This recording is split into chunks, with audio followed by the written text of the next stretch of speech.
भक्तीचा या चॅनेलला like, share आणि सबस्क्राईब करा. बेल आयकॉन घंटी दाबायला विसरू नका.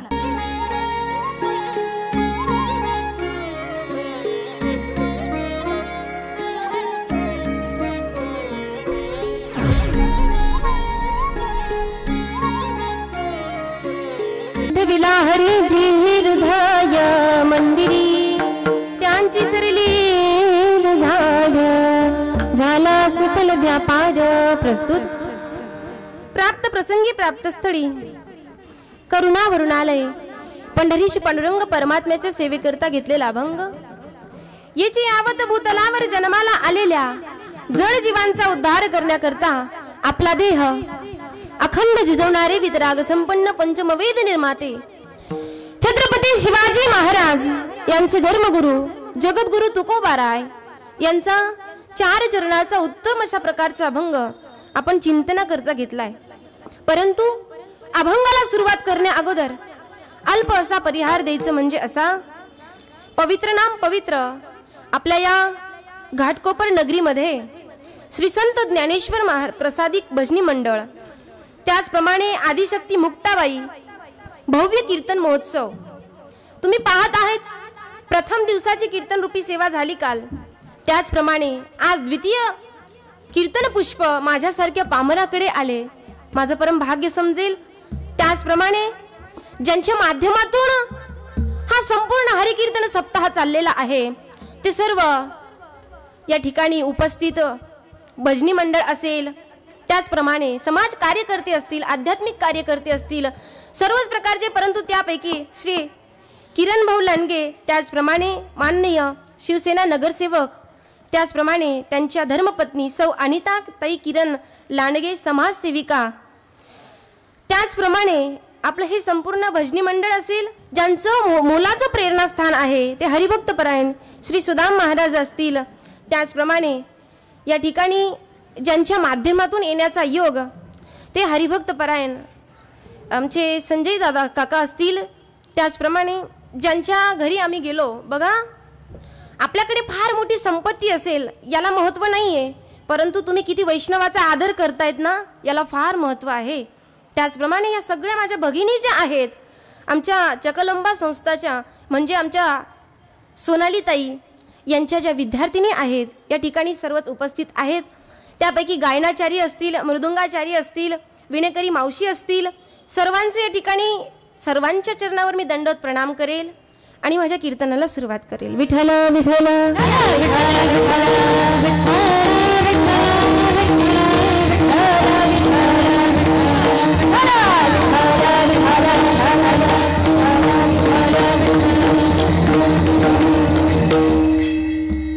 हा जो श्री शक्तीचा जागर चाललेला आहे तुम्ही सर्वजण पाहतायत. परंतु ऐका, अनेक भागामध्ये गेल्यानंतर अनेक ठिकाणी तुम्हाला 1-2च कीर्तनांचे कीर्तनकार महिला कीर्तनकार दिसतील सप्ताहामध्ये. परंतु बघा या नगरीचं फार मोठं भाग्य आहे की या नगरीमध्ये 8ही दिवस संपूर्ण कोणाचे कीर्तन आहेत? महिलांचे आहेत. खरं तर ज्या व्यक्तीला स्त्री शक्ती कळली ना त्याच्या जीवनामध्ये तो यशस्वी झालेला आहे. त्याच्या जीवनामध्ये तो यशस्वी झालाय.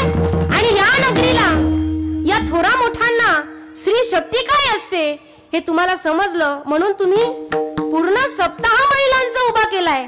नुसते कीर्तनकारच महिला आहेत यात नवल नाही, मृदुंगाचार्य सुद्धा कीर्तन महिलाच आहेत, गायनाचार्य सुद्धा स्त्रीच आहे, विणेकरी सुद्धा स्त्रीच आहे.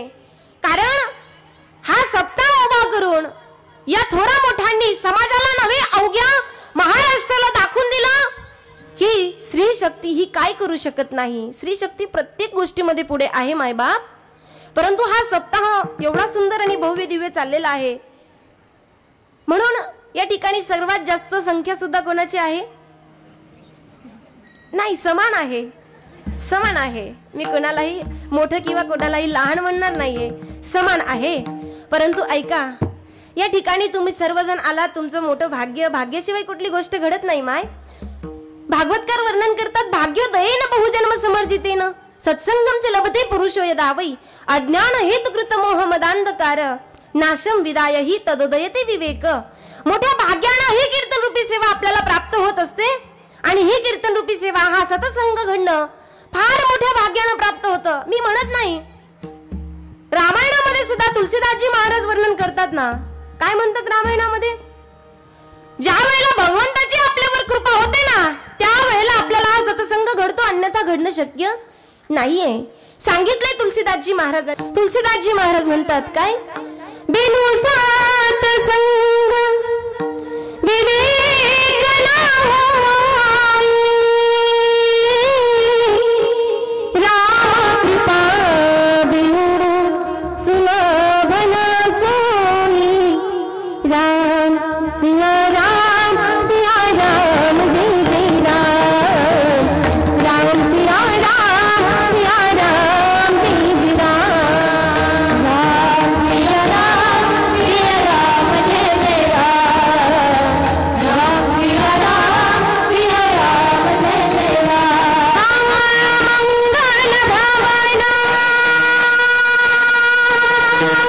मंगल भवन अमंगल प्रभु सुदशरथ अधीर विहारी. राम सिया राम जय जय राम. राम सिया राम जय जय राम. राम सिया राम जय जय राम. फार मोठ्या भाग्यानं आपल्याला हा सत्संग प्राप्त होत असतो. नाहीतर मी म्हणेल एवढ्या मोठ्या सिटीमध्ये, मुंबई सारख्या शहरामध्ये कुणालाही 1 मिनिट सुद्धा कुणासाठी वेळ राहिलेला नाही. देता का तुम्ही वेळ? आपल्या शेजारून एखादा व्यक्ती निघून जातो, आपल्या ओळखीचा जरी असला ना माय, तरी आपण त्याच्याशी बोलत नाही. का बोलत नाही? आपल्याकडे वेळ नाही. तरी सुद्धा आपण आपला वेळ बाजूला ठेवून या भगवत चिंतनासाठी 2 तास का असे ना तुम्ही या ठिकाणी उपस्थित झालात. मी तर म्हणेल तुम्ही संसाराला धरून बसलेला आहात, संसाराने तुम्हाला धरलेलं नाहीये. काही लोक म्हणतात की ताई आम्ही सांसारिक माणसं आहोत, आमच्याकडे भगवंताच्या चिंतनासाठी आमच्याकडे इतका वेळ नाहीये, सतत आम्ही नामचिंतन करू इतका वेळ आमच्याकडे नाहीये. परंतु त्यांना माझं सांगणं आहे, संत म्हणतात संसारी असावे असूनही नसावे, भजन करावे वेळोवेळा. असा संसारातला तुम्ही वेळ बाजूला ठेवून तुम्ही सर्व या ठिकाणी माझ्या माय असतील, बाबा असतील, या ठिकाणी उपस्थित झालात. कारण असं म्हणतात काही लोक की संसार वाईट आहे, परंतु मी म्हणेल संसार वाईट नाहीये, तर संसारात जी तुम्ही आसक्ती धरलेली आहे ना, ती आसक्ती वाईट आहे. मला एक सांगा आजी, तुम्ही नावेमध्ये बसलेत, नावेने प्रवास करतायत, परंतु त्या नावेने प्रवास करायला तोपर्यंत तुम्हाला योग्य वाटेल जोपर्यंत त्या नावेला छिद्र नाहीये. ज्या दिवशी त्या नावेला छिद्र पडेल, काय होईल त्या दिवशी आजी? नाव बुडून जाईल. त्याप्रमाणे संसार चांगला आहे, संसारातली आसक्ती सोडा, हा संसार सुद्धा सुख दिल्याशिवाय राहणार नाही.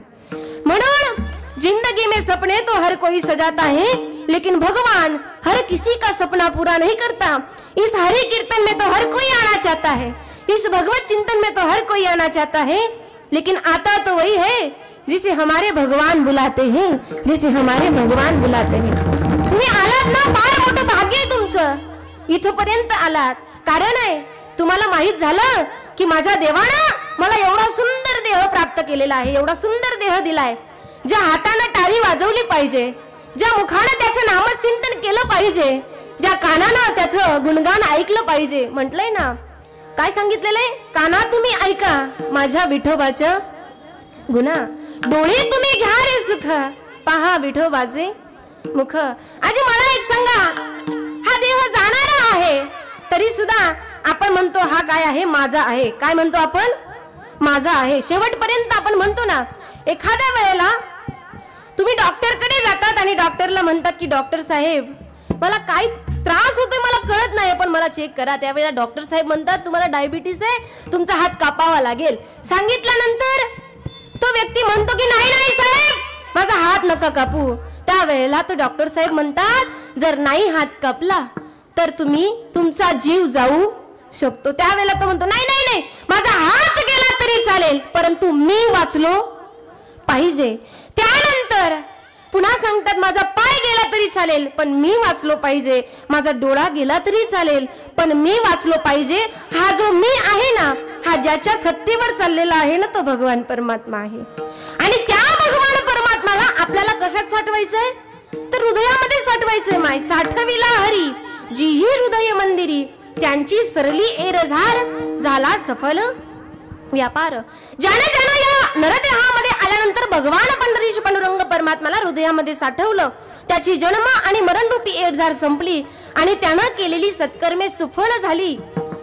त्या सत्कर्मामुळं त्याला भगवंताकडे जावं लागलं नाही तर तो स्वतः भगवान परमात्मा त्याच्याकडे येऊन काय झाला सज्ज झाला.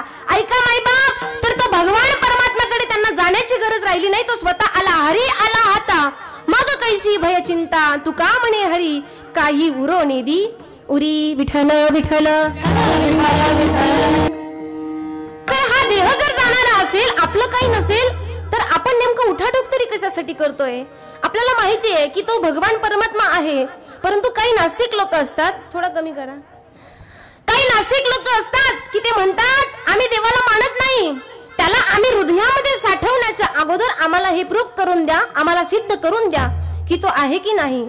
आम्हाला आधी सिद्ध करून द्या तेव्हाच आम्ही त्याला हृदयामध्ये साठवू. आणि देवाला हृदयामध्ये साठवायला का सांगितलं आजी तर हृदय फार कोमल आहे आणि हृदयामध्ये त्या भगवंताला साठवायला सांगितलं. हृदय खूप कोमल आहे त्या भगवान परमात्माला हृदयामध्ये साठवा असं म्हणतात तुकोबाराय. परंतु काही लोक म्हणतात आम्ही त्याला साठवू परंतु त्या अगोदर आम्हाला हे सांगा की तो आहे की नाही. आम्ही देवाला मानत नाही. I don't believe in God. फार एज्युकेटेड हायर एज्युकेटेड लोक म्हणतात ना तुम्हाला ऐकायला मिळेल कुठेतरी गेल्यानंतर I don't believe in God. आम्ही देवाला मानत नाही परंतु त्यांना सुद्धा कधीतरी उत्तर द्या. Impossible thing become possible it is called God. जे जगातलं अशक्य आहे ना ते शक्य करतो त्याला काय म्हणतात देव म्हणतात. देव गॉड म्हणजे काय हो आजी देव ना. जी ओडी गॉड आणि त्याचं उलट करा डी ओ जी डॉग म्हणजे बोला ना डॉग म्हणजे. आता जे देवाला मानत नाही ते म्हातारे झाल्यानंतर त्यांचाच नातू पाठीवर बसतो आणि त्यांना डी ओ जी डॉग. जे गॉडला मानत नाही देवाला मानत नाही त्यांना अशी परिस्थिती निर्माण होते. ऐका देव आहे त्यात भगवान परमात्म्याला हृदयामध्ये साठवा. त्याला हृदयामध्ये साठवल्यानंतर काय होणार आहे जन्म मरणाच्या तुम्ही फेऱ्यातून सुटणार आहेत. त्या भगवंताला हृदयामध्ये साठवायचं आहे परंतु आपण इतरत्रच काहीतरी साठवत बसतो. जे साठवायचं नाहीये त्याच्या मागे आपण लागलोय परंतु खरोखर जे साठवायचं आहे ते आपण साठवत नाहीये. कारण संग्रह कशाचा करावा आणि दान कशाचं करावं हे सुद्धा सांगितलं जातं. म्हणून जर साठवायचं असेल ना तर भगवान परमात्म्याला साठवा. आजी जा कधीतरी त्याच्या समोर जा म्हणा त्याला देवा आमचे तुझ्यावर उपकार असतील ना त्याला म्हणा कधीतरी किंवा तुझे आमच्यावर उपकार असतील असं म्हणा. परंतु आपण स्वार्थी आहोत. आपण त्याला काय म्हणतो आम्ही तुझी देवपूजा करतो ना मग आमचे तुझ्यावर उपकार आहेत असंच म्हणतात का. पण करतात का देवपूजा तरी करतात ना निदान नाही. काही काही घरी गेल्यानंतर त्यांचं देवघर जर बघितलं तर त्या देवाऱ्यातले जे देव असतात ना तर त्यांचा रंग सुद्धा दिसत नाही. कितीतरी वर्षानंतर ते देवपूजा करत असतील असं मला वाटतं. ऐका त्या भगवान परमात्म्याला म्हणा देवा आमचे तुझ्यावर उपकार असतील कारण आम्ही तुझी देवपूजा करतो. रोज तुला नैवेद्य दाखवता का नैवेद्य का ही दिवाळी तर ती दिवाळी नाही ना. ऐका रोज भगवंताला भोजन दिल्यानंतरच आपण भोजन ग्रहण करायचं. कारण शास्त्र असं सांगतं ज्या वेळेला तुम्ही देवाला भोजन दिल्यानंतर ते भोजन ग्रहण करतात. आता काही लोक आम्हाला प्रश्न विचारतात की ताई ज्या वेळेला भोजन आपण ग्रहण करतोय त्यावेळेला ताटाला पाणी का फिरवतात. बऱ्याच जणांना प्रश्न असेल ना हा इथे सुद्धा असेल बऱ्याच जणांना. ऐका ताटाला पाणी का फिरवतात तर ज्या वेळेला आपण ताटाला पाणी फिरवतो ना जल फिरवतो अर्पण करतो त्यावेळेला आपण श्री कृष्णार्पणमस्तु असं म्हणायचं आणि ते जल अर्पण करायचं. त्यानंतर काय होतं माहितीये ज्या वेळेला तुम्ही त्या भोजनाभोवती जल अर्पण करणार आहे श्री कृष्णार्पणमस्तु म्हणून त्यावेळेला त्या अन्नातले दोष निघून जाणार आहेत. कारण अन्नामध्ये फार दोष असतात. ज्या वेळेला माझी माता भगिनी स्वयंपाक बनवते ना भोजन बनवते त्यावेळेला तिच्या मुखामध्ये देवाचं नाव असेलच असं नाहीये. कारण सांगते ज्या वेळेला तुम्ही भोजन बनवतात ना त्यावेळेला देवाचं नाव मुखामध्ये घेऊन जर भोजन बनवलं तर ते नुसतं भोजन राहत नाही तर त्याचं रूपांतर कशामध्ये होतं आजी? प्रसादामध्ये होतं. ज्या वेळेला तुम्ही भगवंताच्या नामाचा जयघोष करून भोजन बनवाल त्यावेळेला ते भोजन प्रसाद स्वरूपामध्ये रूपांतर होतं आणि प्रसादे सर्व दुःखानाम, प्रसाद खाल्ल्यानंतर सर्व दुःखांचा नाश होऊन जातो. म्हणून भोजन बनवताना सुद्धा तुम्ही देवाचं नाव बोललं पाहिजे. त्यावेळेला एखादी माय माऊली म्हणेल आमच्या घरामध्ये सतत भांडण चाललेली असतात, वादविवाद चाललेली असतात, तर याच्यासाठी काहीतरी उपाय द्या ना. तर उपाय मी सांगेल तुम्हाला, बस हाच उपाय आहे. भोजन बनवताना देवाचं नाव मुखामध्ये घ्या आणि ते भोजन तुम्ही दारुड्या नवऱ्याला जरी खाऊ घातलं ना, रामकृष्ण हरी म्हणा भाकर टाका, रामकृष्ण हरी म्हणा भाजी टाका, रामकृष्ण हरी म्हणा तेच ताट दारुड्या नवऱ्याला द्या आणि रामकृष्ण हरी म्हणत म्हणत त्यानं भोजन करावं. तुम्ही रामकृष्ण हरी म्हणावं. एक दिवस असा येईल त्या दारुड्या नवऱ्याची दारू सुटल्याशिवाय राहणार नाही. जगातलं कुठलंच औषध जिथे काम येत नाही ना तिथे माझ्या भगवंताच्या नामाचं औषध काम येतं. माय राम गावा राम घ्यावा,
म्हणून भगवंताचं नाव सतत गायलं पाहिजे.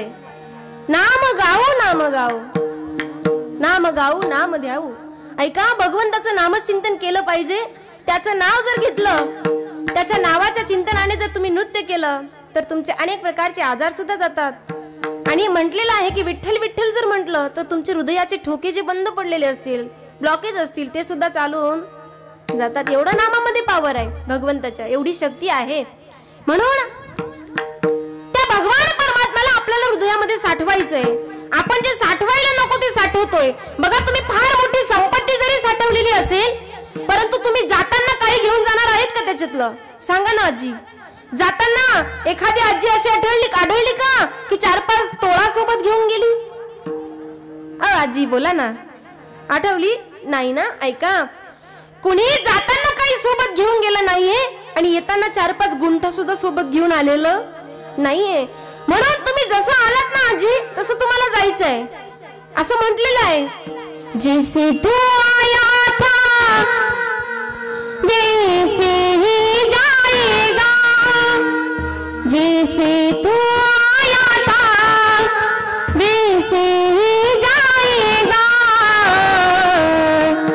तू ले ले हरि का नाम, तू ले ले राधा नाम, तेरा जीवन बन जाएगा, तू ले ले हरि का नाम, तेरा जीवन बन जाएगा, तू ले ले हरि का नाम, तेरा जीवन बन जाएगा, तू ले ले हरि का नाम, तेरा जीवन बन जाएगा, जैसे तू आया था वैसे ही जाएगा, जैसे तू आया था वैसे ही जाएगा, तू ले ले राधा नाम, तेरा जीवन बन जाएगा, तू ले ले हरि का नाम, तेरा जीवन बन जाएगा, तू ले ले हरि का नाम, तेरा जीवन बन जाएगा, तू ले ले हरि का नाम, तेरा जीवन बन जाएगा. जसं आलं ना माय आपल्याला तसं जायचंय. म्हणून जीवनामध्ये आल्यानंतर त्या भगवान पंढरीचे पांडुरंग परमात्म्याला तुम्ही ज्याची सेवा करता ना, कारण देवाचं भगवान परमात्मा जरी एक असेल त्याचे रूप अनेक आहेत, म्हणून तुम्ही ज्या देवावर प्रेम करतात, भगवंताच्या ज्या अवतारावर प्रेम करतात, त्या भगवंताला कशात साठवायचं आहे? अभंगाचं प्रथम चरण. साठवीला हरी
झाला सफल व्यापार.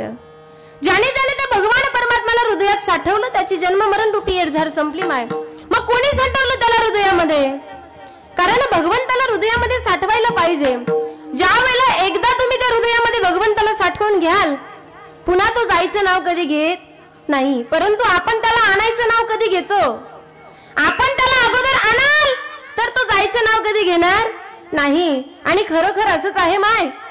ज्या दिवशी तुम्ही भगवंताला हृदयामध्ये साठवाल ना, त्या दिवसापासून तो तुम्हाला कधीच सोडत नाही. अंतकरणामध्ये त्याला हृदयामध्ये साठवून घ्या. मी तुम्हाला फार गोड दृष्टांत सांगेल वृंदावनातला, ऐका. माझा भगवान श्रीकृष्ण कन्हैयालाल एके दिवशी त्या वृंदावनामध्ये एक गोपी होती. गोपी आणि ती गोपी, बघा मी वृंदावनाच्याच भाषेमध्ये तुम्हाला सांगते. एक बार की बात है मेरे भगवान श्री कृष्ण कन्हैया लाल जी जा रहे थे और जाते समय एक गोपी गैया का दूध निकाल रही थी. और जैसे ही उस गोपी को अपनी सास ने कहा था, अरे ओ गोपी जाके गैया धो के ला और दूध निकाल के ला. जब गोपी की जो सांस थी ना, सांस, आपको सांस पता है? सांस पता है ना? सांस का मतलब क्या होता है? सासू. सासूचं काम काय असतं? सासू आणि डोळ्यामध्ये आणते, हीच व्याख्या आहे का फक्त सासूची? दुसरी व्याख्या नाहीये. ऐका ना, फार गैरसमज आहे काही लोकांचा. परंतु ज्या चांगल्या सासू आहेत ना, त्यांना लागलेला हा कलंक आहे बर का. ऐका, ज्या वेळेला आपली मुलगी जशी दुसऱ्याच्या घरी सून म्हणून जाते ना, तशी दुसऱ्याची सुद्धा मुलगी आपल्या घरी सून म्हणून येते ना, त्यावेळेला ज्या दिवशी तुम्ही या सप्ताहामध्ये स्त्री शक्तीचा जागर करतायत ना, इथून एकच घेऊन जा. आपल्या घरची सून असेल, आपल्या घरची सासू असेल, आपल्या घरची आई असेल अथवा आपल्या घरची मुलगी असेल, ती कोणीही असो, तिचा आपल्याला आदर करायचा आहे. तिचं मन दुखवलं नाही पाहिजे. हा सिद्धांत आपल्याला इथून घेऊन जायचा आहे माय.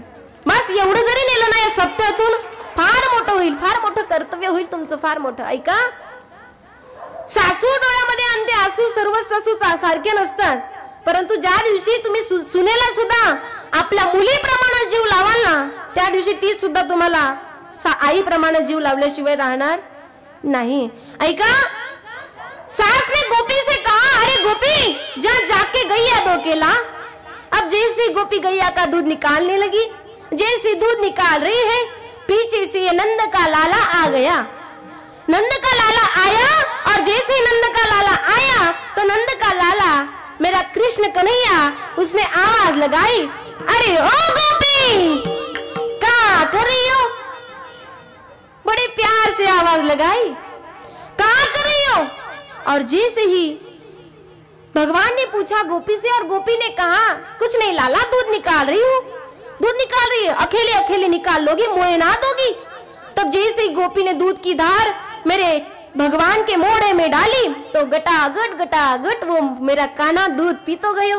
और जैसे दूध पीतो गयो और सास ने आवाज लगाई, क्या लगाई, अरे ओ गोपी क्या कर रही हो, किससे बातें कर रही हो.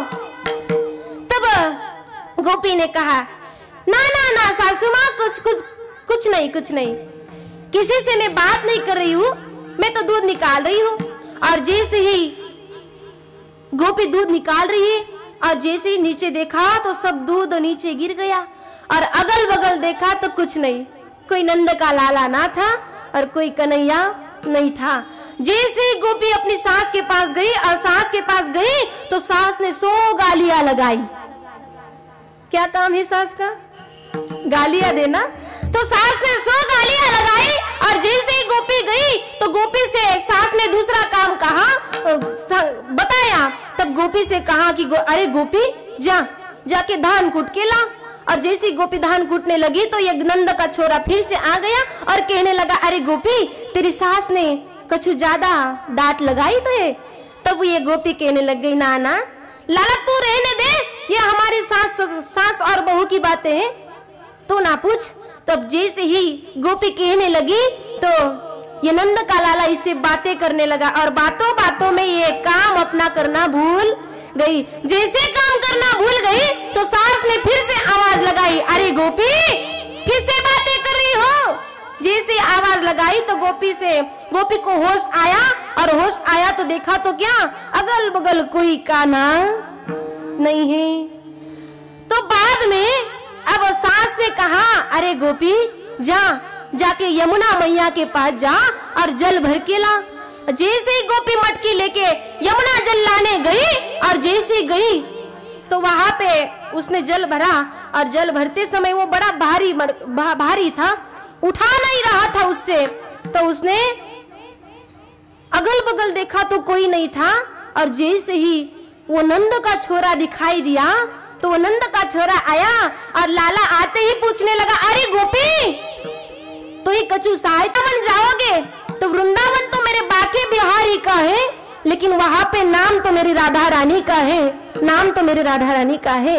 आप जाओगे वहां तो आपको एक ही बात सुनाई देगी, एक ही नाम सुनाई देगा. कौन सा, जय राधे राधे गोविंद गोविंद राधे, जय राधे राधे गोविंद गोविंद राधे, राधे राधे गोविंद गोविंद राधे, राधे राधे गोविंद राधे. ताड़ी बाजो ताड़ी. जय राधे गोविंद गोविंद राधे, राधे राधे गोविंद गोविंद राधे, राधे गोविंद गोविंद राधे, राधे राधे गोविंद गोविंद राधे, गोविंद राधे गोपाल राधे, गोविंद राधे गोपाल राधे, गोविंद राधे बोलो गोपाल राधे, गोविंद राधे बोलो गोविंद राधे, राधे राधे गोविंद गोविंद राधे, राधे राधे राधे राधे गोविंद राधे. उस वृंदावन में आप जाओगे तो वहां पे एक ही नाम आपको सुनाई देगा. कौन सा, राधे राधे जब आप राधे राधे गाओगे तो आपकी सब बाधा मिट जाएगी, इसलिए राधा नाम बहुत अच्छा आहे। त्या वृंदावनामध्ये तुम्ही जाल तर तुम्हाला राधा नामाचा एकच नाम तुम्हाला श्रवणास येईल। ऐका, तर त्या गोपीला नारदजींनी विचारलं की तू यमुना किनारी का बसलीये, तू कोणाचं ध्यान करतेय? सर्व वृंदावनामध्ये तर राधा नामाचा जयघोष चाललाय आणि तू वृंदावनाच्या बाहेर येऊन तप करतेय, कुणासाठी तपस्या करतेय? त्यावेळेला त्या गोपीनं सांगावं, नारदजी मेरी समस्या बहुत तगड़ी है, वो नंद का लाला मेरे हृदय में समा गया है और जैसे एक बार बैठ गया तो वो जाने का नाम नहीं ले रहा है, और जैसे ही जाने का नाम नहीं ले रहा है तो हर जगह मुझे वही दिखाई दे रहा है, हर जगह जिधर देखो उधर मुझे वही दिखाई दे रहा है। तर असं सांगितल्यानंतर त्या गोपीनं भगवान श्री कृष्णाला हृदयामध्ये अशा प्रकारे साठवलं होतं की ज्याही कामामध्ये ती काम करायची त्याही कामामध्ये तिला भगवान श्री कृष्ण दिसायचे। मग तुकोबाराय म्हणतात, कशा प्रकारे तुम्ही त्याला हृदयामध्ये साठवा? साठविला हरी जी ही हृदय मंदिरी, त्या हृदयाला मंदिर बनवा। एखादा व्यक्ती म्हणेल आपण काय देव आहोत का? की कारण आपल्या हृदय आपलं जे हृदय आहे ते मंदिर आहे ना, आपण म्हणतो की हृदय मंदिर आहे, हृदय मंदिरी, म्हणून आपण देव नाहीये, मग आपलं हृदय मंदिर कसं काय आहे? पण मी सांगेल तुम्हाला, माणसाला सुद्धा देव होता येतं, माणसाला सुद्धा देव बनता येतं। कशा प्रकारे? ऐका, एखादा व्यक्ती चांगलं कार्य करत असेल, एखादा व्यक्ती समाज कार्य करत असेल, गोरगरिबांची सेवा करत असेल, त्याला आपण नुसतं माणूस म्हणत नाही, आपण त्याला काय म्हणतो? देव माणूस म्हणतो ना, आपण त्याला देव माणूस म्हणतो।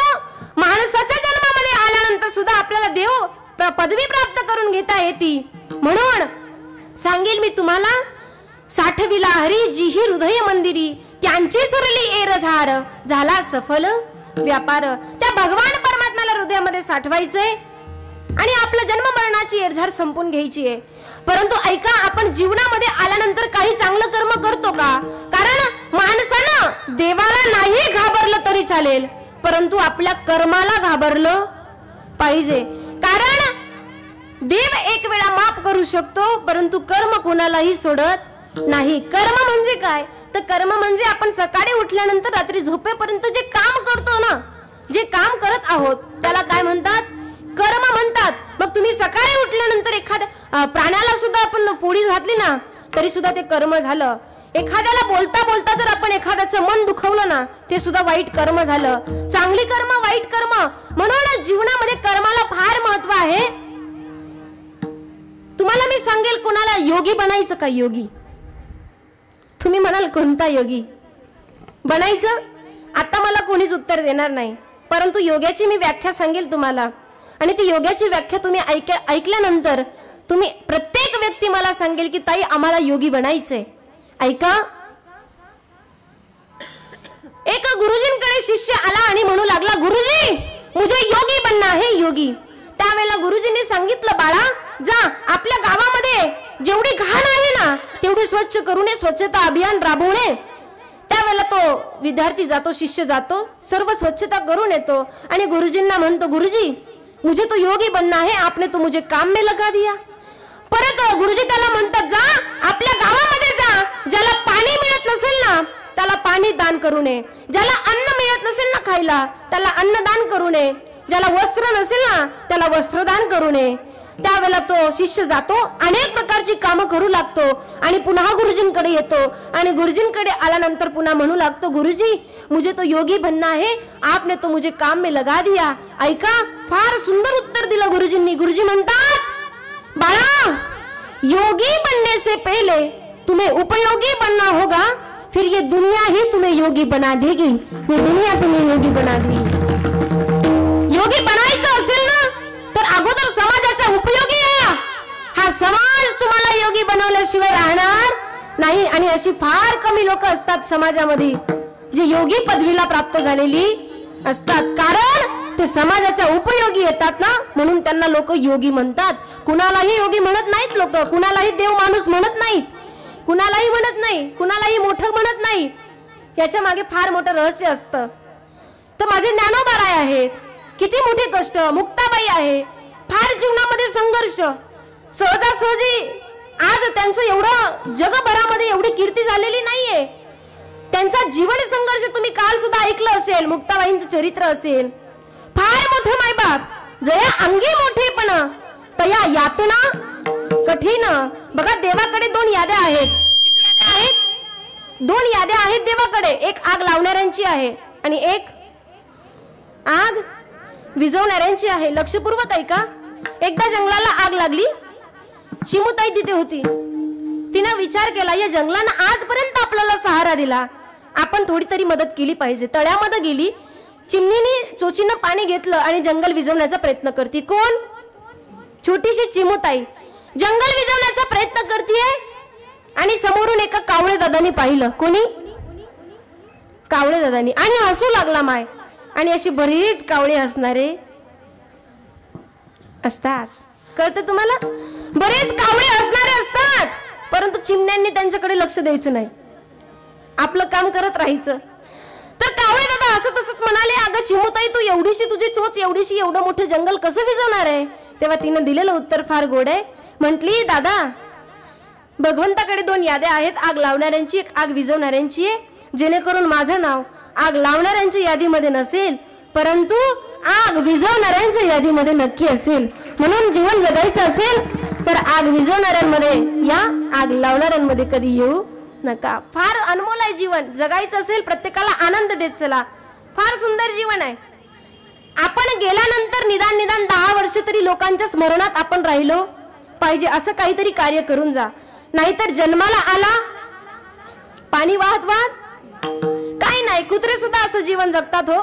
परंतु जीवन जगत असताना काहीतरी आपण सत्कर्म करून गेलो तर 10 नाही, मी म्हणते अनंत काल लोक आपलं स्मरण करतात. छत्रपती शिवाजी महाराजांना किती वर्ष होऊन गेले, तुकोबारायांना किती वर्ष होऊन गेले, ज्ञानोबारायांना किती वर्ष होऊन गेले, तरी सुद्धा आजही त्यांची कीर्ती, त्यांचं नाव आपल्या मुखामध्ये आहे. का त्यांचं नाव मुखामध्ये आहे?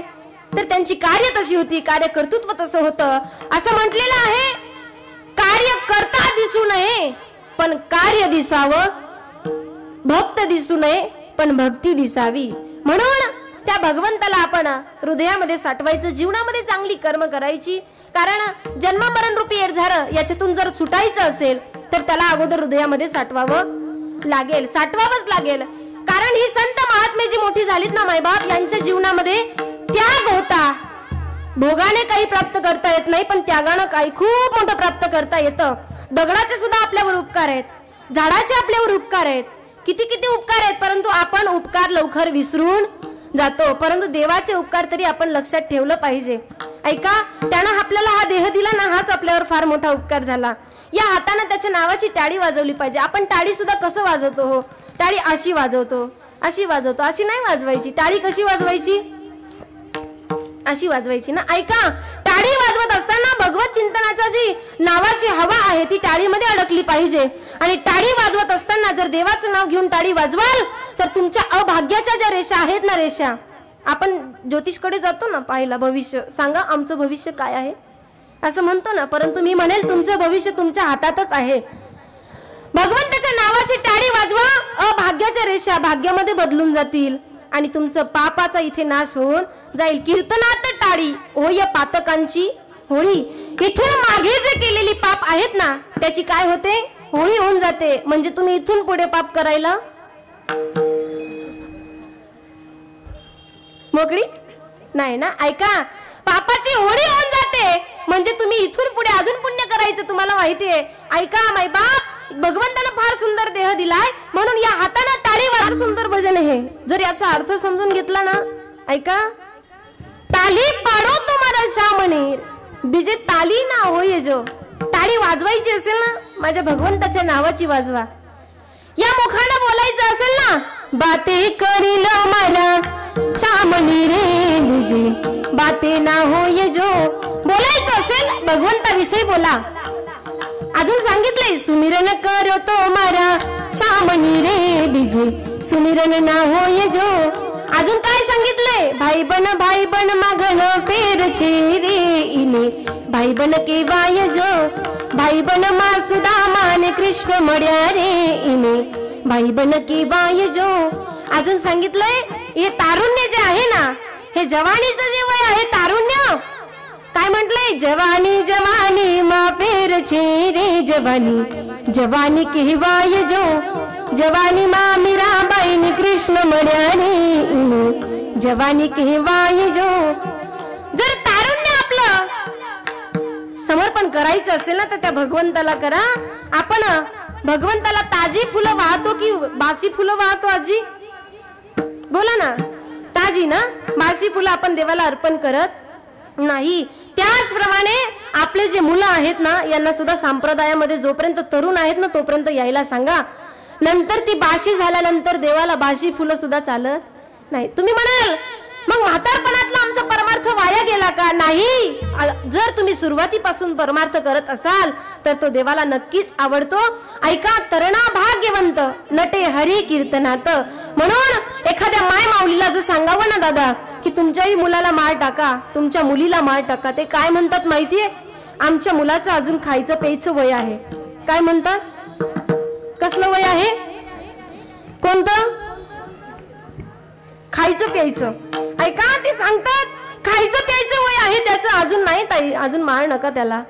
म्हणजे घरून आई वडीलच नाही म्हणतात, मग तो पुढे जाऊन कमरात लाता घालायला लागला की म्हणतात की तेव्हा त्यांनी सांगितलं होतं आम्हाला की माळ टाका.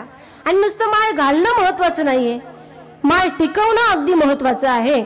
तुम्ही बंगला खूप मोठा बांधलाय, पण त्या बंगल्यामध्ये आई वडील आहेत का नाही हे फार महत्वाचं आहे. म्हणून ऐका मायबाप, कर्म करत असताना फार सुंदर सांगितलेलं आहे. आपल्याला हा देह जो दिलेला आहे ना, यानं चांगली कर्म करा. दगडाचे आपल्यावर उपकार आहेत, झाडाचे आपल्यावर उपकार आहेत, देवाचे आपल्यावर उपकार आहेत. झाडाचे आपल्यावर काय उपकार आहेत? झाड आपल्याला सावली देतं, अजून काय देतं? फळ देतं, अजून ऑक्सिजन देतं. त्या झाडाचे अनेक उपकार आहेत. परंतु जा तुम्ही झाडाकडे, नम्रतेनं वाकलेल्या वृक्षाकडे जा. जो नम्र असेल त्याच्याकडे जा. गेल्यानंतर खालून एक दगड उचला आणि झाडाला मारा. त्या दगडाच्या बदल्यात झाड तुम्हाला काय देणार आहे आजी? फळ देणार आहे ना. झाड तुम्हाला दगडाच्या बदल्यात फळ देणार आहे आणि तोच दगड उचला, एखाद्या माणसाला मारून फेका, एखाद्या व्यक्तीला मारून फेका. काय देईल तो बाबा? फळ देईल ना, देईल ना. काय देईल तो दगडाच्या बदल्यात? दगडाच्या बदल्यात तुम्हाला दगडच देणार आहे. पण ऐका, ज्या झाडाला जास्त गोड फळं लागतात ना, लोक त्याला जास्त दगड मारतात. फार त्याचा त्रास असतो जीवनामध्ये. पण नम्रतेने वाकलेल्या वृक्षाकडे जा, ताट वृक्षाकडे जाऊ नका. मी म्हणत नाही, विश्व माऊली ज्ञानोबा ज्ञानेश्वरी मध्ये म्हणतात ताट वृक्षाकडे जाऊ नका. कारण ताट वृक्ष कसं असतं, साबरी वाढवलेला सरळा, वरी फळ ना आतू पोकळा, का स्थळ झाले गळा शिडीये जैसे. जे ताट वृक्ष असतं ते घरातून निघालं ना ते गल्लीपर्यंत ताटच असतं. आणि असे ताट वृक्ष गल्ली गल्लीमध्ये असतात, गावागावामध्ये असतात. तुम्हाला कळतं ना माझं बोलणं? हो, कळेलच तुम्हाला. ऐका, ते ताट वृक्ष गावागावात गल्ली गल्लीमध्ये असतात. ते घरातून निघाले की ताटच असतात, रिटर्न येताना सुद्धा ताटच असतात. त्यांना कुणी रामराम करत नाही आणि ते सुद्धा कुणाला रामराम म्हणत नाही. तेही रामराम करत नाही म्हणून त्यांना कोणी रामराम म्हणत. पूर्वी होती ती पद्धत रामराम म्हणायची, आता लोप पावत गेली. आता कुणी रामराम म्हणत. आता काय म्हणतात? इकडे सिटी आहे ना, बोला ना, काय म्हणतात? हा, गुड मॉर्निंग. आता काय म्हणतात? म्हणजे तुम्ही हायच केलं डायरेक्ट. तुम्ही नमस्कार पण नाही म्हटले ना, हाय म्हटले तुम्ही. ऐका, रामराम म्हणायचे पूर्वी बाबा, किती गोड वाटायचं बाबा. पूर्वी रामराम म्हणायचे, पूर्वी म्हणायचे बाबा जी भाऊ राम राम असं म्हणायचे ना. आता रामराम म्हणत नाही. आणि रामराम म्हणण्याचा काय फायदा होता माहितीये? तुम्ही एक वेळा रामराम म्हणत नव्हते, तुम्ही किती वेळा म्हणायचे? 2 वेळा तुम्ही रामराम म्हणायचे. आणि समोरच्याकडून म्हणत घेत असताना किती झाले? 4 वेळा तुम्ही रामराम म्हणायचे. हा जो बॅलन्स होता ना, हा नामाचा बॅलन्स, तो वरती टिपन होत होता. आणि ज्या दिवशी हा नामाचा बॅलन्स, ऐका, तुम्ही व्याजाने पैसे देतात का कुणाला? नाही. इथे कशाला सांगाल तुम्ही? इथे नाही सांगणार. तुम्ही व्याजाने कोणाला तरी पैसे वाटतात. ज्याप्रमाणे तुम्ही व्याजाने एखाद्याला पैसे देतात, त्या पैसे देण्याच्या मागे तुमचा हेतू काय असतो की याचे आम्हाला दुप्पट पटीने पैसे मिळणार आहेत. मग त्या व्याजाच्या अपेक्षेने जर तुम्ही एखाद्याला पैसे देत असाल, त्याचप्रमाणे भगवंत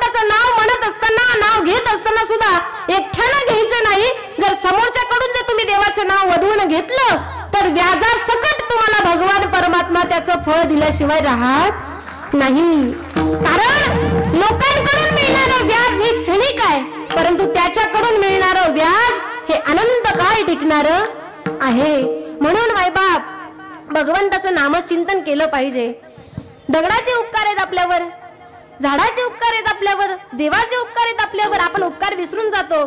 परंतु ऐका, संग्रह करायचा असेल, साठवायचं असेल तर देवाला साठवा. साठविला हरीजी ही हृदय मंदिरी. कारण मी तर म्हणेल, देणारा मोठा असतो की घेणारा मोठा असतो?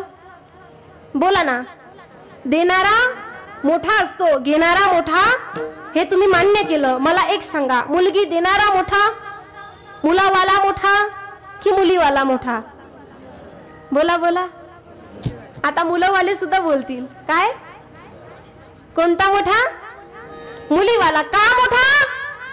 तर तो कन्या दान करतोय. आपण काय बोललो अगोदर की दान देणारा मोठा असतो, दान घेणारा मोठा नाही. दान देणारा मोठा. म्हणून मुलीचा बाप हा कन्यादान करतो आणि कन्यादान केल्याचं पुण्य किती प्राप्त होतं माहितीये?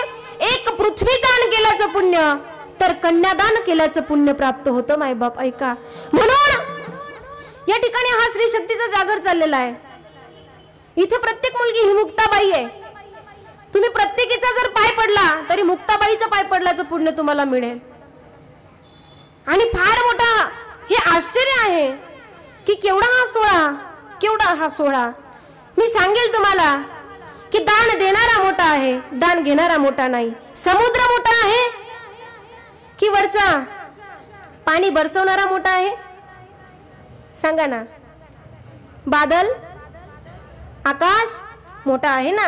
ऐका, सागराची श्रीमंती किती मोठी असू द्या, परंतु सागर हा फक्त घेणारा आहे, तो देणारा नाहीये. तो घेतो आहे, म्हणून त्याची श्रीमंती जरी मोठी असेल तरी ती खारट आहे. कशी आहे? खारट आहे. परंतु आकाश हा देणारा आहे, पाणी देणारा आहे, म्हणून तो कसा आहे? गोड आहे. आणि त्याची जागा सुद्धा कुठे आहे? वरती आहे. तो देणारा आहे म्हणून त्याची जागा वरती आहे. हा घेणारा आहे म्हणून याची जागा नेहमी खाली आहे. विठ्ठल विठ्ठल. म्हणून माझ्या विश्वमाऊली ज्ञानोबारायांनी सुद्धा दानच केलं. कोणतं दान? सर्वात मोठं दान. कोणतं? पसाय दान. ज्ञानेश्वरी सारखा ग्रंथ दिला, परंतु या विश्वमाऊली ज्ञानोबारायांच्या पाठीशी सुद्धा एका स्त्रीची शक्ती होती आणि ती म्हणजे त्यांची बहीण चितकला मुक्ताबाई. हे तिघही देवाचे अवतारच आहेत. हे चारही भावंड देवाचे अवतार आहेत. मुक्ताबाईंची आरती जर पाहिली ना तर तिच्यातून आपल्याला प्रकट होतं. किती सुंदर सांगितलंय. ब्रह्मा विष्णू शिव रूपाचे आले, निवृत्ती सोपान ज्ञान प्रगटले.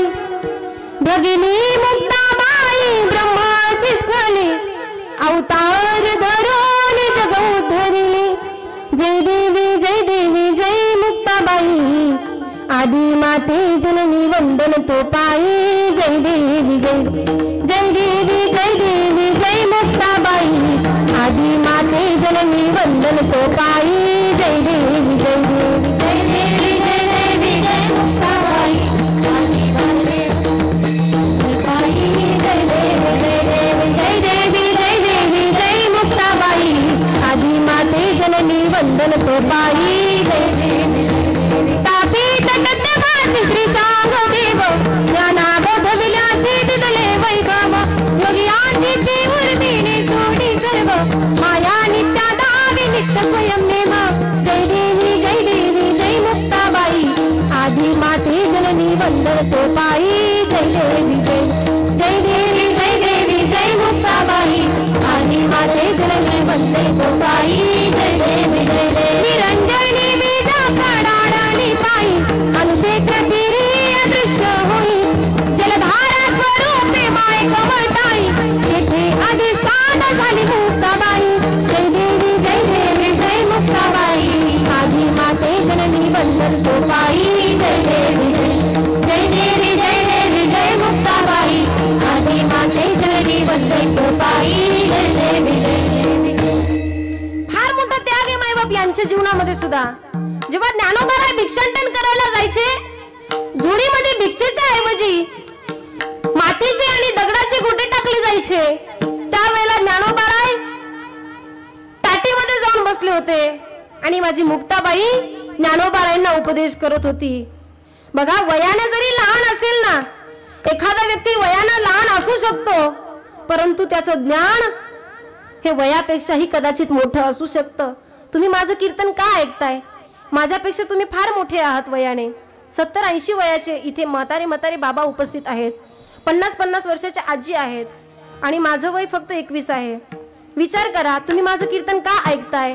का तर मुक्ताई स्वरूपामध्ये मी या ठिकाणी उपस्थित आहेत म्हणून तुम्ही माझं कीर्तन ऐकताय, श्रवण करतायत. मग तसंच आहे, ज्ञानोबारायांना मुक्ताबाई लहान असून सुद्धा उपदेश करताय. वय लहान आहे याला महत्व नाहीये. 1400 वर्षाचे चांगदेव, किती वर्षाचे? 1400 वर्षाचे चांगदेव यांनी मुक्ताबाईंना गुरु करावं, एवढा मोठा अधिकार माझ्या मुक्ताबाईंचा. विठ्ठल विठ्ठल तर अशा असणाऱ्या मुक्ताबाईंचा हा सोहळा चाललेला आहे. भगवंतानं आपल्याला सुंदर देह दिला, त्या हृदयामध्ये भगवंताला साठवा. साठवल्यानंतर काय होतं? त्यांची सरली एरझार झाला सफल व्यापार. ज्यानं सुंदर असा देह दिलाय ना, त्या हातानं प्रत्येकाला किती हात आहेत? 2 आहेत ना. मग ज्यांना 2 हात आहेत त्यांनी उंच हात वरती करायचे, उंच. आणि प्रथमतः महिला माता भगिनी माझ्या मागे भजन करतील आणि मग तुम्ही करायचे. तुम्ही तोपर्यंत असू द्या, तुम्ही म्हणायचंय माझ्या मागे.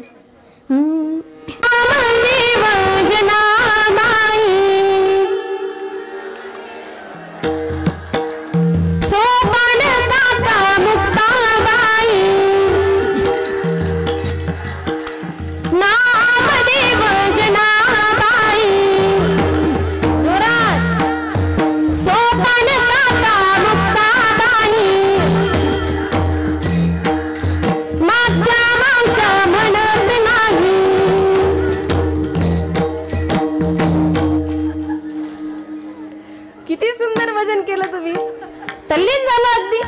ऐका, आता तुमचा नंबर. कोण बनेगा करोडपती? आता तुमचा नंबर. आता तुम्ही बघा, न सांगता हात वरती येत आहे. श्रीराम जय राम जय जय राम, श्रीराम जय राम जय जय राम.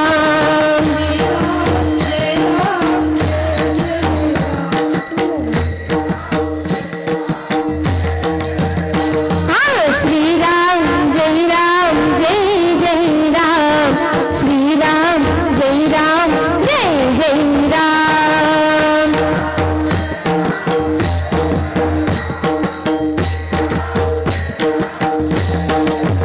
क्या बात है. कोण बनेगा करोडपती मध्ये विजयी झालेले कोण आहेत त्यांचं नाव मी घोषित करते. त्यांचं नाव आहे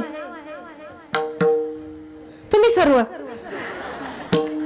असा भेदभाव करणार नाहीये. ऐका, आता सर्वांनी बर का, पांडुरंग परमात्म्याचं आपल्याला सर्वांना भजन करायचं आहे. सर्वांनी मी पहिली जी सूचना दिली ती सूचनेचं अवलंबन करून प्रत्येकाला उंच हात करून आपल्या विठोबाचं भजन करायचं आहे. सर्वांनी, कोणीही खाली हात करायचे नाही. आणि कोपऱ्यामध्ये तर माझं फार लक्ष असतं बर का. चष्मेवाल्यांवर विश्वास ठेवायचा नाही. आतून कधी झोपतील, डोळे जागतील याचा भरोसा करा हातांचा. विठोबा रखुमाई, विठोबा रखुमाई, विठोबा रखुमाई, विठोबा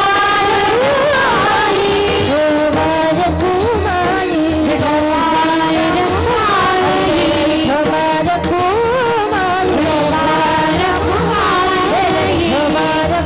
विठोबा रखुमाई, विठोबा रखुमाई, विठोबा रखुमाई, विठोबा रखुमाई, विठोबा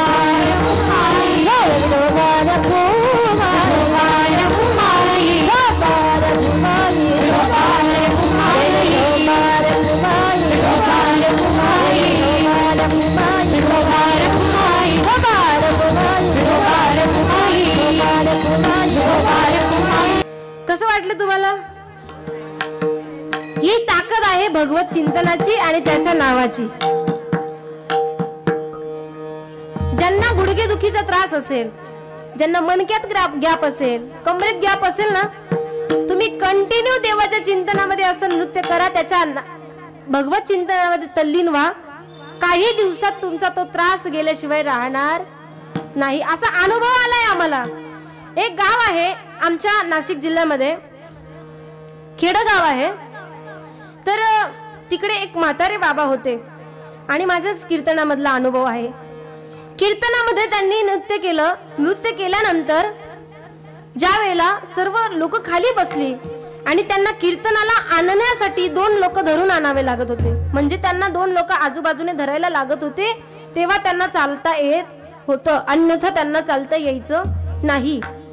त्या दिवशी कीर्तनात त्यांनी राधा नामाच्या भजनावर नृत्य केलं, नाचले. आणि अनुभव त्यांना असा आला, कीर्तन संपल्यानंतर जे 2 लोक त्यांना धरायला म्हणजे धरणारे होते, तर ते त्या दोघं लोकांना त्यांनी सांगितलं की तुम्ही थांबा, जर मी त्याच्या चिंतनामध्ये जर नाचू शकतो तर मी चालू का शकत नाही. त्या दिवशी त्यांना अनुभव आला, ते त्यांचे स्वतः उभं राहिले, उभं राहून माझं दर्शन घ्यायला आले.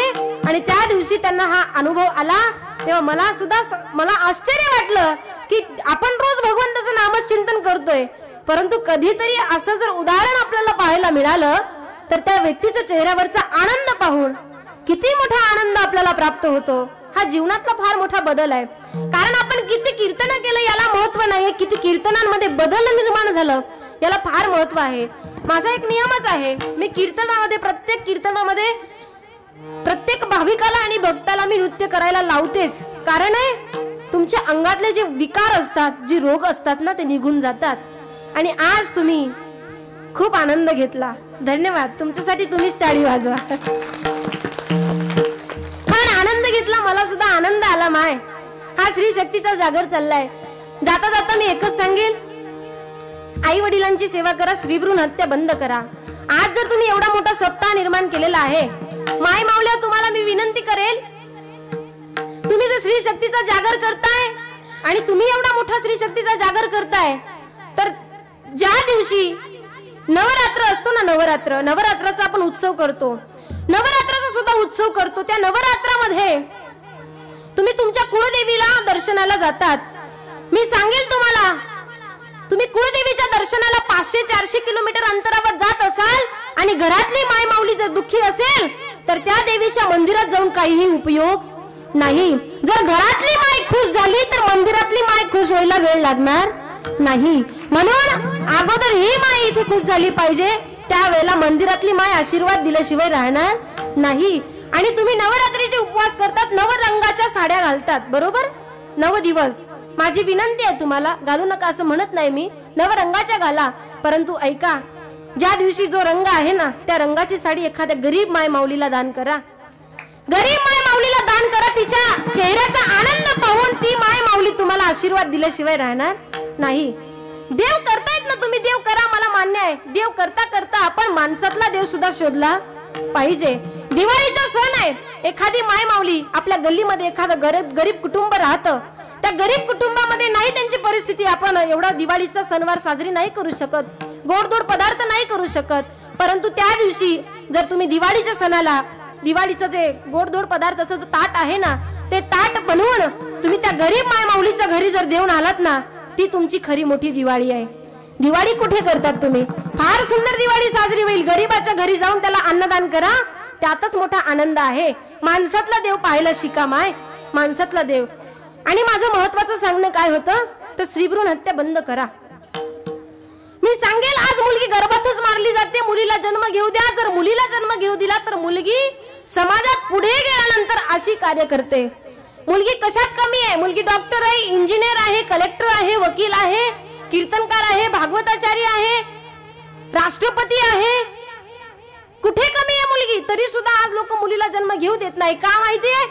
लोक म्हणतात तिला हुंडा द्यावा लागेल. काय द्यावा लागेल? हुंडा. आज मला स्पेशल ह्याच विषयावर बोलायचंय, हुंडा. तुम्ही तुमच्या मुलाला शिकवतात, मान्य आहे मला, डॉक्टर बनवतात, इंजिनियर बनवतात माय, पण समोरचे मुलीवाले त्यांच्याही मुलीला डॉक्टर इंजिनियर बनवत असताना त्यांना काय फुकट शिक्षण दिलं जातं का? त्यांच्याकडून सुद्धा पैसा घेतला जातो ना, पैसा घेतला जातो. आज जर समाजामध्ये डॉक्टर मुलाला डॉक्टर मुलगी करायची असेल तर तिला देण्यासाठी अगोदर 20 ते 25 लाख रुपये आपल्या बापाकडे असले पाहिजे, तेव्हा त्या मुलीचं लग्न होतं, अन्यथा होत नाही. माझ्यासोबत असणाऱ्या काही मुलींचे अनुभव आहेत. मी त्यांना विचारलंय की तुम्ही किती हुंडा दिला. डॉक्टर आहेत काही मुली, इंजिनियर आहेत काही मुली, तरी सुद्धा ते म्हणतात ताई 7 लाख रुपये आम्हाला हुंडा द्यावा लागला. का द्यावा लागला? ही समाजानं रीत पाडून ठेवलेली आहे की हुंडा दिल्याशिवाय मुलीचं लग्न होत नाही. का होत नाही? ऐका माय, तो गरीब बाप, मुलीचा बाप मुलगी कशी सांभाळतो ना त्यालाच माहिती असतं. सर्व सांभाळणं सोपं आहे, पण मुलीला सांभाळणं सोपं नाहीये. मुलीला सांभाळणं सोपं नाहीये. आज लोक तोंडाने हुंडा मागतात. मी तर म्हणेल जगातला खरा श्रीमंत तो आहे जो स्वखर्चाने त्या मुलीला लक्ष्मीच्या स्वरूपामध्ये आपल्या घरी लक्ष्मीच म्हणून आणतो ना, तो जगातला खरा श्रीमंत आहे. आणि प्रत्येक भावाला माझी विनंती आहे, दादा एखाद्या तरी दादांना अशी सुरुवात करावी की ताई हे कीर्तन ऐकल्यानंतर मी हुंडा घेणार नाही आणि मीच एकटा घेणार नाही, तर माझ्यासोबत असणाऱ्या सगळ्या मुलांना सांगेल की हा उपक्रम आपण इथून चालू करू. आणि प्रत्येक मुलीच्या बापाला जो फाशी घेतो, जो किराणावाल्याचा पाया पडतो, जो मंडपवाल्याचा पाया पडतो, रडून रडून त्यांना सांगतो की दादा उधारीत राहा, नंतर मी तुमचे पैसे देईल, आणि ते पैसे फेडण्यासाठी एक दिवस तो बाप आपला जीव देतो. अशा मुलांना माझी विनंती आहे, दादा त्या बापाचा जीव वाचवा. कारण सगळेच बाप श्रीमंत असतात असं नाहीये. काही काही मुलींच्या बापानं फार मोठा हुंडा देऊन दुसऱ्या मुलींना फार मोठा त्याचा त्रास झालेला आहे. मी पाहिलंय. आम्ही 4 बहिणी आहोत. मी सर्वात लहान आहे. माझ्या 3 बहिणींची लग्न झाली आहेत. मी लहान आहे. ज्या वेळेला मी जन्माला येणार होती त्यावेळेला प्रत्येक जण म्हणायचं की मुलगा हवा, वंशाला दिवा हवा. कशाला? कमरेत लाता घालायला. 5 बोट सारखी नसतात. ऐका, प्रत्येकाला वाटायचं मुलगा व्हावा, परंतु दुर्दैवानं मी जन्माला आली. मुलगा झाला असतं तर शिवाजी नाव ठेवणार होते, पण माझ्या आई वडिलांनी शिवानी माझं नाव ठेवलं. महाशिवरात्रीचा जन्म माझा. मी हे का सांगते ऐका, लक्षपूर्वक ऐका. मला माझं जीवनातलं आणि कुटुंबातलं सांगायला मला आवडत नाही, परंतु हे जेव्हा मी सांगेल समाजाला त्यावेळेला हे ऐकल्यानंतर एक माय माऊली जी गर्भ तपासायला जाणार असेल आणि मुलीचा असेल तर मारणार असेल, तर ती हे ऐकल्यानंतर ती नक्कीच त्या मुलीचा जीव वाचवल्याशिवाय राहणार नाही. त्या सर्वांना वाटायचं की मुलगा हवा, पण दुर्दैवानं मी जन्माला आली. महाशिवरात्रीचा जन्म म्हणून माझ्या आई वडिलांनी माझं नाव शिवानी ठेवलं. जन्माला आली, सर्व नातेवाईक पाहायला येऊ लागले. फार कमी आले, आणि जे यायचे ते काय म्हणायचे, गाल पकडायचे आणि म्हणायचे कार्टीज जन्माला आली. काय म्हणायचे? कार्टीज जन्माला आली, फिंदरी जन्माला आली. आता आपल्याला हुंडा द्यावा लागेल, पैशाचा आपल्याला ताण. पण आई वडिलांनी कधी त्याचा कंटाळा केला नाही. पण इतर जे नातेवाईक होते, आणि मी तर म्हणेल सर्वात महत्वाची गोष्ट, एका स्त्रीनं जर स्त्रीला समजून घेतलं ना तर फार मोठं होईल. फार फार आपली सून आपली सासू सुनेकडून काय अपेक्षा करते की आपल्याला नातू झाला पाहिजे. ती सुनेला आधीच सांगते मला नातू पाहिजे, पण ते तिच्या हातात आहे का? ते देवाच्या हातात आहे ना. एक स्त्रीला म्हणते की मला नात नकोय, मला नातू हवाय. त्यावेळेला असंच झालं. मी जन्माला आली आणि प्रत्येकाला दुःख झालं आणि प्रत्येकानं सांगितलं की मुलगी कशाला जन्माला आली. पण मी लहानपणापासून ते लोकांचे बोलणे ऐकले, आणि एके दिवशी आईने मला सांगितलं की बघ तू जन्माला आली ना तेव्हा प्रत्येकाच्या चेहऱ्यावर दुःख होतं. प्रत्येकाच्या चेहऱ्यावर दुःख होतं. त्यावेळेला मी आईला सांगितलं, आई मी जन्माला आली त्या दिवशी प्रत्येकाच्या चेहऱ्यावर दुःख होतं, परंतु मी जीवनामध्ये असं काहीतरी करून जाईल की प्रत्येकाच्या चेहऱ्यावर आनंद आणि आनंदच निर्माण करून जाईल. आनंद आणि आनंदच निर्माण करून जाईल. म्हणून प्रत्येक माझ्या माता भगिनीला माझी विनंती आहे, मुलीला जन्म घेऊ द्या. मुलगी काय करू शकत नाही, काय करू शकत नाही. जेव्हा मला समाज प्रबोधनकार पुरस्कार मिळाला 2017 मध्ये, तो मी माझा नसून माझ्या आई वडिलांना प्रदान केला. भागवताचार्य झाली, वृंदावनामध्ये शिक्षण घेतलं. आणि मी सांगेल तुम्हाला मायबाप, मी आज इथे उभी आहे ना फक्त माझ्या आई वडिलांमुळे. आळंदीमध्ये 4 वर्षाचं शिक्षण केलं. आई वडिलांचा पाठिंबा होता. वाटलं मनामध्ये कुठेतरी की भगवंताचं भागवत चिंतन करावं. भगवान कृष्ण कन्हैयाची फार फार अंतकरणापासून मी भक्ती करते, परंतु कधीतरी असं वाटायचं की वृंदावनामध्ये जाऊन त्याचं दर्शन तरी निदान घ्यावं. एके दिवशी फक्त आई वडिलांकडे एकच इच्छा केली की मला वृंदावनामध्ये जाऊन त्यांचं दर्शन घ्यायचंय. पण आई बाबा आईबापांनी नुसतं दर्शन नाही द्यायला घेऊन गेले, तर तिथे मला भागवताचं चिंतन करायला नेलं. आणि आज भागवत पूर्ण झालं, भागवताची कथा झाली. आणि भागवताची कथा झाल्यानंतर ज्या दिवशी माझा सत्कार झाला ना माय, खरं सांगेल मी, आई बापाला सांगितलं तुम्हाला मुलगा नव्हता ना, मुलगा नव्हता ना, या समाजानं सांगितलं की यांना मुलगा नाहीये. सांगा मुलाने दिलं असतं का? इतकं दिलं असतं? मुलाची जागा एक मुलगी घेऊ शकते. हे उदाहरण तुम्हाला मी माझ्या जीवनातून देऊ शकते की मुलाची जागा सुद्धा मुलगी घेऊ शकते आणि नक्कीच घेते. फक्त त्या मागे आई वडिलांचाही तितका पाठिंबा असावा लागतो, सपोर्ट असावा लागतो. माय मी तुम्हाला विनंती करेल, तुमच्या मुलीला तुम्ही 10,000चा ड्रेस घ्या, नाही तर 5,000चा ड्रेस घ्या, माझे पैसे जात नाहीये, पण त्या कपड्यामध्ये तुमची मुलगी अंग भरून दिसली पाहिजे असा तिला कपडा घ्या. टाळी एका हाताने वाजत नाही. आज ही सिटी आहे, मी सुद्धा कॉलेज करते, मी सुद्धा BSc ला आहे. कॉलेजमध्ये जात असताना नको ते दृश्य पाहायला मिळतात. माझ्यासोबत राहणाऱ्या मुली ज्या होत्या, मी त्यांना सांगितलं होतं, जर माझ्यासोबत राहायचं असेल तर तुमचे अंग भरून कपडे पाहिजे, अंगावर ओढणी पाहिजे, तरच माझ्यासोबत राहायचं, अन्यथा राहायचं नाही. बघा बर का, हे सांगितल्यानंतर एकही मुलगी माझ्यासोबत आली नाही. पण काही दिवसानंतर ज्या वेळेला शाळेमध्ये माझे व्याख्यान झाले, कॉलेजमध्ये व्याख्यान झाले, त्या मुलींना काय पस्तावा आला मला माहित नाही. पण नंतर 15 ते 20 मुली माझ्याकडे आल्या आणि मला म्हणू लागल्या, दीदी आम्हाला माफ कर, तू वयाने जरी लहान असशील परंतु तुझे विचार फार मोठे आहेत. त्यांनी सांगितलं, माझा एकच हेतू आहे, समाजामध्ये जात असताना प्रत्येक मुलीनं खंबीर बनलं पाहिजे. माझी प्रत्येक मायबापाला विनंती आहे की तुमच्या मुलीला कटरीना कैफ बनवू नका, ऐश्वर्या राय बनवू नका. तुमच्या मुलीला बनवायचं असेल ना, झाशीची राणी बनवा, अहिल्याबाई होळकर बनवा, जिजाबाई साहेब बनवा, जिच्या पोटी छत्रपती शिवाजी महाराज जन्माला येतील. समुंदर मिलते हैं तो बारिश को भूल जाते हैं, दौलत मिलती है तो भगवान को भूल जाते हैं, बड़ी अजीब है दुनिया, करीना मिलती है तो जिजा माता को भूल जाते हैं, जिजा माता को भूल जाते हैं. ज्यांनी वाजवले मुघलांचे बँड बाजे, त्यांचे नाव छत्रपती शिवाजी राजे. म्हणून मी सांगेल मायबाप, भवानी मातेचा लेक तो महाराष्ट्राचा राजा होता, झुकला नाही कुणासमोर, मुघलांचा तो बाप होता बाप. म्हणून राजे छत्रपती घडले, परंतु त्यांच्या मागे सुद्धा एका स्त्रीचाच हात होता आणि ते म्हणजे माता जिजाऊ. जिजाऊ आई साहेब प्रत्येक माय माऊली इथे उपस्थित आहेत. कोणाला असं वाटतं का कधी की आमच्या पोटी सुद्धा शिवबाराजे जन्माला आले पाहिजे, आमच्या पोटी सुद्धा ज्ञानोबा माऊली जन्माला आले पाहिजे, आमच्या पोटी सुद्धा तुकोबाराय जन्माला आले पाहिजे? वाटतं? नाही वाटत. का माहितीये? जिजामाता गर्भधर असताना त्यांना डोहाळे कशाचे लागले? ऐका, त्यांना डोहाळे लागले, घोड्यावर बसावं, टाच मारावी आणि रणांगणामध्ये युद्ध खेळावं, हे माझ्या जिजाबाई साहेबांचे डोहाळे. परंतु आत्ताच्या माईला डोहाळे कशाचे लागतात? एखाद्या गल्लीतल्या लहानशा मुलाला बोलवायचं आणि सांगायचं, हा 1 रुपया घे, दुकानात जा आणि कसली पुडी आण.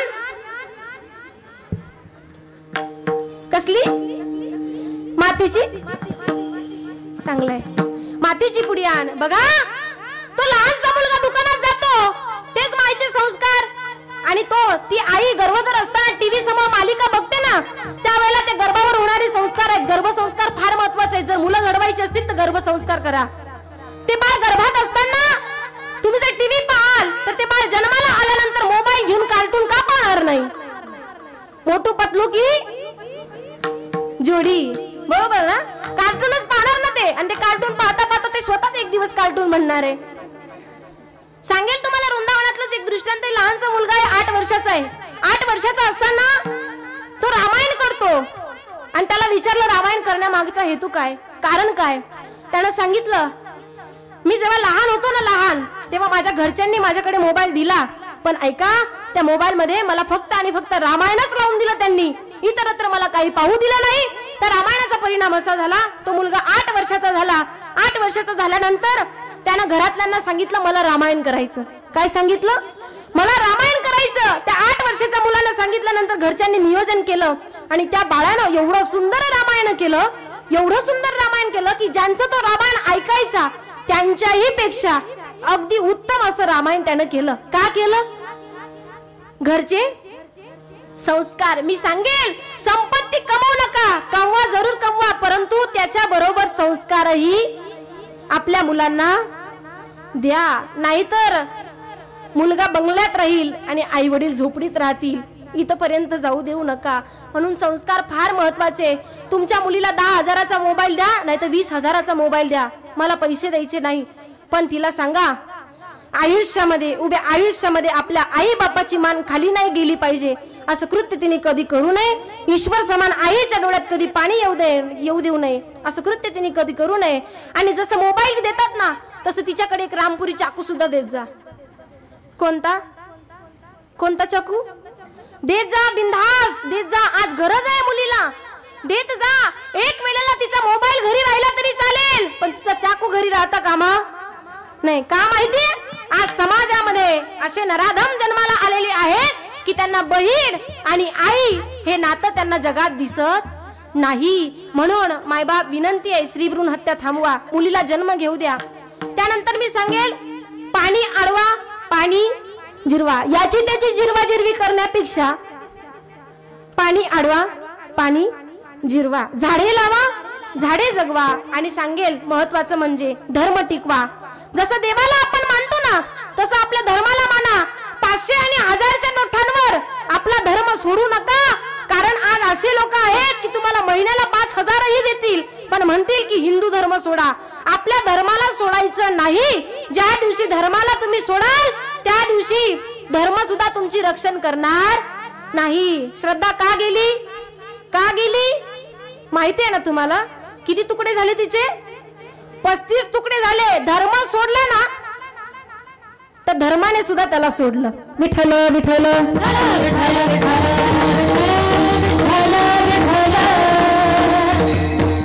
म्हणून मायबाप धर्माचं पालन करा. धर्माचे पालन करणे पाखंड खंडन, हे जी आम्हा करणे काम, बीज वाढवावे नाम. आई वडिलांची सेवा करा. कौन सी चीज है इस दुनिया में जो पैसों से नहीं मिलती? इस जगत में सब कुछ मिल जाता है, लेकिन माँ बाप कभी नहीं मिलते. माँ बाप कभी नहीं मिलते. म्हणून आई वडिलांची सेवा करा. स्त्री भ्रूण हत्या बंद करा. गो हत्या बंद करा. दारात जर गाय आली ना, अर्धी चतकुर का असे ना, तिला पोळी द्या, परंतु तिला कसायाच्या हाती देऊ नका. म्हणून जीवनामध्ये जीवन जगत असताना चांगली कर्म करा. जीवन जगत असताना भगवंताला हृदयामध्ये साठवा. कारण हृदयामध्ये साठवल्यानंतर जन्म मरण रूपी एडझार संपते. जन्म मरण रूपी एडझार संपल्यानंतर त्या हरीकडे आपल्याला जावं लागत नाही, तो स्वतः भगवान परमात्मा आपल्याकडे येतो. कितीतरी अशी उदाहरण आहे. भक्त पुंडलिक राय, भक्त पुंडलिक संत सावता महाराज भगवंताकडे गेले नाही, स्वतः भगवंताला आरणला जावं लागलं सावता महाराजांकडे. बरोबर ना? तर भगवंताची भक्ती अशी करा की आपण त्याच्याकडे नाही गेलं पाहिजे, त्यानं आपल्याकडे आलं पाहिजे. हरी आला हाता मग कैसी भय चिंता. तो आपल्याकडे आल्यानंतर आपल्याला भय राहत नाही. भोगे रोग भयम कुलचिती भयम वित्तेन रूपालात भयम माने दैन्य भयम बलरूपी भयम रूपे जराया भयम शास्त्री वाद भयम तपेंद्रिय भयम काये कृतांतात भयम सर्व वस्तू भयान्विता विष्णुर पदम निर्भयम. विष्णूच्या पदाजवळ कसलंही भय नाही. म्हणून हरी आला हाता मग कैसी भय चिंता. तुका म्हणे हरी काही उरो नेदी उरी. झालेली सेवा.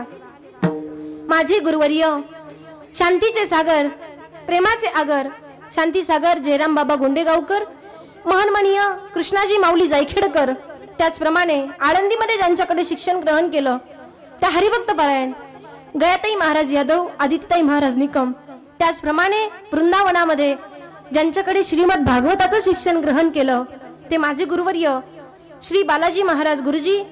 गुरुवर्यांच्या चरणावर दंडवत प्रणाम करेल. माझे आईवडील या ठिकाणी उपस्थित आहेत. आईवडिलांचे चरण असतील व समस्त आपला या ठिकाणी घाटकोपर परिवार, समस्त या ठिकाणी भजनी मंडळ, आमच्या या ठिकाणी विनेकरी मावशी असतील, भजनी मंडळातील असतील, पुन्हा इथे ताई उभं काय या ठिकाणी आमच्या कीर्तनकार ताई उभ्या आहेत. काय नाव? उषाताई या ठिकाणी उपस्थित आहेत. त्यांचे फार मोठे धन्यवाद. या ठिकाणी मला कोणाची नावं परिचित नाहीत, परंतु या सर्व माझ्या भगिनी या ठिकाणी उपस्थित आहेत. सर्वांचे धन्यवाद. मृदुंगाचार्य आमच्या दोघी भगिनी, यांच्यासाठी जोरदार टाळी वाजवा. बघा, हे सहजासहजी कोणालाही प्राप्त होत नाही. याच्यासाठी फार मोठं कष्ट असावे लागतात. आणि या सर्व माझ्या आळंदीच्या भगिनी उपस्थित आहेत. त्याचप्रमाणे या ठिकाणी तुम्ही सर्व सज्जन मायबाप या ठिकाणी उपस्थित झालेत. कुणी उठायचं नाहीये. अजून या ठिकाणी सूत्रसंचन करणाऱ्या दिदी उभ्या आहेत. त्या बोलतील आणि त्यांचं बोलणं झाल्यानंतर तुम्ही घरी जायचे. काही नाही, रोज संसार आहे आपल्या मागे. आजी रोज ना संसारशी तुमना मांगे. तुम्हाला कळती माझी भाषा खानदेशी, तिकडली भाषाची आमनी. हा ऐका. तुम्ही सर्वांनी कीर्तन श्रवण केलं, तुम्हाला सर्वांना कीर्तन या ठिकाणी 2 तास तुम्ही श्रवण केलं, तुमचे फार मोठे धन्यवाद. माझं काहीतरी चुकलं असेल तर मला माफ करा. काही घेण्यासारखं असेल घेऊन जा, काही चुकलं असेल लेकी समान समजून मला माफ करा. आणि या ठिकाणी साऊंड सिस्टीम वाले दादा असतील, तुमचे फार मोठे धन्यवाद. 1च नंबर, दुसरा नंबर नाही. त्याचप्रमाणे आमचे व्हिडिओ शूटिंग वाले दादा, कुठलं चॅनल आहे? छंद भक्तीचा. बघा, छंद भक्तीचा चॅनल आहे आणि खरोखर छंद तुम्हाला सुद्धा भक्तीचा. म्हणून या ठिकाणी सर्वच जण उपस्थित झाले. आमचे संजय काका असतील, त्यांच्या माध्यमातून इथपर्यंत मला येण्याचा योग, नाही तर मला तुमचा आणि माझा कुठे परिचय झाला असता. म्हणून सर्वांचे खूप खूप धन्यवाद आणि सेवेला पूर्णविराम. ज्ञानेश्वर माऊली ज्ञानराज माऊली ज्ञानेश्वर